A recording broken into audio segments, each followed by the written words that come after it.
Qu'est-ce que la fatigue? La fatigue est un concept extrêmement compliqué à définir. Les patients utilisent une image très parlante. Ils me disent souvent « je suis sur un bateau dont personne ne tient la barre, je suis ballotté d'un côté à l'autre sur les flots sans aucun contrôle ». Eh bien, je vais tenter de définir la fatigue en mettant en évidence 5 dimensions. Première dimension. La fatigue est avant tout une expérience personnelle, subjective, je dirais même intimiste. Chacun vivra la fatigue de manière différente. Pour certains, elle aura un impact sur la qualité de sommeil, sur la vie sociale ou encore sur la gestion des émotions. Deuxième dimension, la fatigue n'a pas de visage. Je dis toujours, c'est une maladie extrêmement sournoise car elle ne se lit pas sur le visage des patients. Et donc, votre entourage proche, vos collègues ou votre patron ne percevront pas parfois votre état de fatigue. Troisième dimension, la fatigue est une sensation d'épuisement.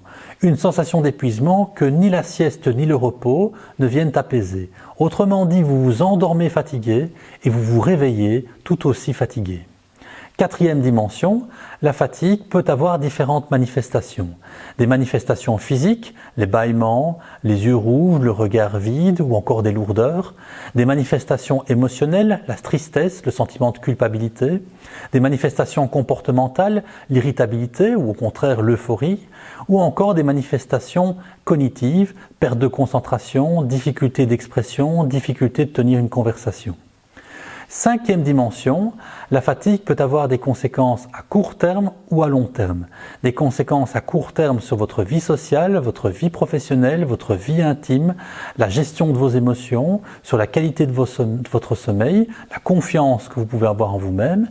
Mais la fatigue peut avoir surtout des conséquences à long terme. Stress, anxiété, angoisse, dépression et parfois même burn-out. Si à travers les différents symptômes que j'ai brossés vous vous retrouvez, il est très intéressant de passer le test fatigue. En 5 minutes, vous parviendrez à identifier votre seuil de fatigue. Je vous souhaite une excellente journée.